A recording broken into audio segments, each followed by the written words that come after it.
दोस्तों, फतेहपुर जिला उत्तर प्रदेश राज्य का एक प्रशासनिक जिला है जो कि पवित्र गंगा एवं यमुना नदियों के बीच बसा हुआ है। प्रयागराज और कानपुर के बीच स्थित यह जिला 4152 वर्ग किलोमीटर क्षेत्र में फैला हुआ है। इसका उत्तरी क्षेत्र अवधी संस्कृत से प्रभावित है, जबकि दक्षिणी भाग बुंदेलखंड संस्कृत का प्रभाव दिखाता है। फतेहपुर जिले में स्थित कई स्थानों का उल्लेख पुराणों में भी मिलता है, जिनमें भिटौरा, असोथर अश्वत्थामा की नगरी और असनी के घाट प्रमुख हैं। भिटौरा भृगु ऋषि की तपोस्थली के रूप में मानी जाती है। फतेहपुर जिला इलाहाबाद मंडल का एक हिस्सा है और इसका मुख्यालय फतेहपुर शहर है। ऐतिहासिक साक्ष्यों से पता चलता है कि वैदिक काल में फतेहपुर को अंतरदश यानी दो नदियों के बीच का उपजाऊ क्षेत्र और मध्यदश मतलब मध्य क्षेत्र के रूप में जाना जाता था। फतेहपुर जिला 10 नवंबर 1826 को एक अलग जिले के रूप में स्थापित किया गया था, जो गंगा नदी और यमुना नदी के बीच में उपजाऊ भूमि ले रहा था। इस प्रकार यह राज्य के कुछ पुराने सबसे जिलों में एक है। फतेहपुर जिलों को 3 तहसीलों फतेहपुर, बिंदकी और खागा में विभाजित किया गया है तथा निचले स्तर पर जिले का 13 विकास खंडों और 6 शहरों में विभाजन किया गया है। फतेहपुर जिले के विकास खंडों में ऐराया, अमौली, असोथर, बहुआ, भिटौरा, देवमई, धाता, हसुआ, हदगाम, खजुआ, मलवा, तेलियानी और विजयपुर हैं। आइए जानते हैं फतेहपुर के कुछ फेमस पर्यटन स्थल। असोथर फतेहपुर मुख्यालय से 30 किलोमीटर और नेशनल हाईवे थरियाओं से 12 किलोमीटर की दूरी पर यमुना नदी के किनारे पर स्थित है। 11वीं शताब्दी के मध्य में राजा भगवंत राय खींची जी ने इसे बसाया था। गुरु द्रोणाचार्य के पुत्र अश्वत्थामा ने महाभारत काल में ब्रह्मास्त्र पाने के लिए यहीं पर आकर तपस्या की थी। तभी से इस बस्ती का नाम असुफल रखा गया था, जो कालांतर में असोथर के नाम से जाना जाने लगा है। खागा फतेहपुर मुख्यालय से पूर्व की ओर 35 किलोमीटर की दूरी पर पवित्र नदियों गंगा और यमुना के मध्य भूभाग में स्थित है। 1857 के विद्रोह की चिंगारी ने जिले की अंग्रेजी हुकूमत को हिलाकर रख दिया था। खागा के अमर शहीद ठाकुर दरियाव सिंह ने अपने साथियों के साथ फिरंगियों को खदेड़कर 32 दिनों तक अपनी स्वतंत्र सरकार चलाई थी। इनका स्मारक आज भी यहाँ पर स्थित है।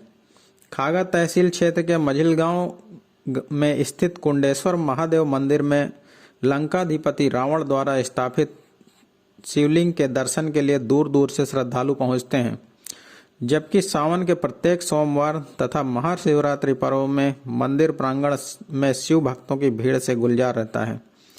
शिवलिंग की खास विशेषता यह है कि दिन में 3 प्रकार से रंग बदलती है। भिटौरा यह पवित्र गंगा नदी के किनारे पर स्थित है। यहाँ गंगा नदी का प्रवाह उत्तर दिशा की ओर है, जिसे धार्मिक दृष्टिकोण से महत्वपूर्ण माना जाता है। शहर मुख्यालय से उत्तर दिशा में 12 किलोमीटर दूर उत्तर वाहिनी भगीरथी के भिटौरा तट पर महर्षि भृगु ने तपस्या की थी।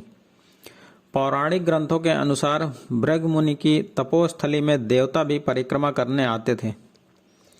स्वामी विज्ञानंद ने महर्षि भृगु ऋषि की तपोस्थली में भगवान शंकर की विशाल मूर्ति स्थापित कराई है और नया पक्का घाट भी तैयार कराया है। भगवान शंकर की मूर्ति पर ओम नमः शिवाय का 12 वर्षों से अनवरत पाठ चल रहा है। आपको बताते चलें कि उत्तर वाहिनी गंगा पूरे भारत में मात्र 3 जगह पर है, जिसमें हरिद्वार, काशी व भृगुधाम भिटौरा है। हथगाम यह महान स्वतंत्रता संग्राम सेनानी गणेश शंकर विद्यार्थी एवं उर्दू के शायर इकबाल वर्मा का जन्म स्थान है। इस स्थान पर राजा जयचंद की हथशाला भी थी। इसे सिखों के 5वें गुरु अर्जुन देव जी की तपोस्थली होने का भी गौरव प्राप्त है। बिंदकी ये बहुत ही पुराना शहर है, जो कि फतेहपुर मुख्यालय से लगभग 15 मील दूर है। बिंदकी का नाम यहाँ के राजा बेनुकी के नाम पर पड़ा है। यह बहुत ही धर्म निरपेक्ष शहर है। यहाँ की भूमि गंगा और यमुना के बीच में होने के कारण बहुत ही उपजाऊ है। यह उत्तर प्रदेश के राज्य में एक सबसे पुराना तहसील है। शहीद जोधा सिंह अटैया और कई अन्य स्वतंत्रता संग्राम सेनानियों और प्रसिद्ध हिंदी राष्ट्र कवि सोहनलाल द्विवेदी की मातृभूमि है। रेन, ये यमुना नदी के किनारे स्थित एक बहुत पुराना गांव है। यहाँ पर मंदिर में बेशकीमती मिश्र धातु से बनी भगवान विष्णु की एक बहुत ही पुरानी मूर्ति मिली थी। फतेहपुर शहर के दक्षिण पश्चिम में 25 किलोमीटर की दूरी पर स्थित ग्राम रेन में पुरातात्विक रुचि के कुछ लेख पाए गए हैं जो 800 ईसा पूर्व के हैं। मौर्य काल और गुप्त काल के सिक्कों, ईंटों, मूर्तियों आदि जैसे कई लेख जिले के बाहर पाए गए हैं। गुप्त काल के कई मंदिर आज भी ग्राम तेंदुली, कोरारी, सरहन, बुजुर्ग आदि में मौजूद हैं, जो पुरातात्विक दृष्टिकोण से बहुत ही महत्वपूर्ण है।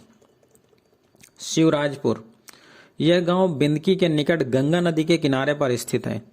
इस गांव में भगवान कृष्ण का एक बहुत पुराना मंदिर है जो मीराबाई का मंदिर के रूप में जाना जाता है। कहा जाता है कि यह भगवान श्री कृष्ण की मूर्ति को मीराबाई, जो कि भगवान कृष्ण की एक प्रख्यात भक्त हैं और मेवाड़ के शाही परिवार के एक सदस्य थी, के द्वारा स्थापित किया गया था। तेंदुली, यह गांव चौडगरा बिंदकी सड़क पर है। ऐसा मानना है कि यहाँ सांप के शिकार, कुत्ता काटे व बीमारों का इलाज बाबा झामदास के मंदिर में होता है।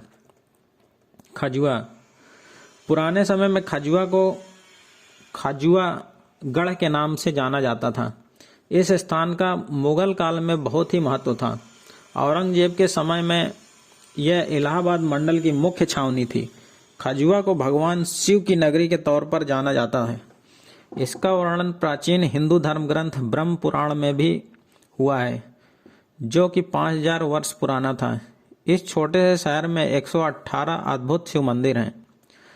खजुआ की रामलीला का विशेष महत्व है, जहां रावण को जलाने के स्थान पर इसकी पूजा की जाने की परंपरा है।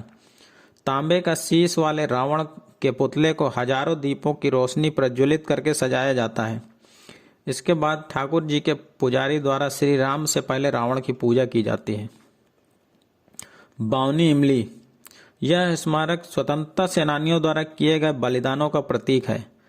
28 अप्रैल 1858 को ब्रिटिश सेना द्वारा 52 स्वतंत्रता संग्रामियों को एक साथ इस इमली के पेड़ पर फांसी दी गई थी। ये इमली का पेड़ अभी भी मौजूद है। लोगों का विश्वास है कि उस पेड़ का विकास उस नरसंहार के बाद बंद हो गया। शहीद स्थल में बूढ़े इमली के पेड़ में 28 अप्रैल 1858 को रसूलपुर गांव के निवासी जोधा सिंह अटैया दरियाव सिंह को उनके 51 क्रांतिकारियों के साथ फांसी पर लटका दिया गया था। इन्हीं 52 शहीदों की स्मृति में इस वृक्ष को बावनी इमली कहा जाने लगा। दोस्तों, आप लोगों को फतेहपुर जिले के बारे में जो भी जानकारी चाहिए, कृपया आप मुझे कमेंट करें। मैं आप लोगों को सही जानकारी देने की पूरी कोशिश करूंगा। यदि आप लोगों के पास कोई ऐतिहासिक जानकारी हो तो भी आप मुझे कमेंट कर सकते हैं, जिसे मैं वीडियो के माध्यम से आप लोगों तक पहुंचाने का भरसक प्रयास करूंगा। दोस्तों, आपको वीडियो कैसी लगी कृपया हमें कमेंट करके बताएं तथा वीडियो को लाइक करें और चैनल को सब्सक्राइब करना ना भूलें। धन्यवाद।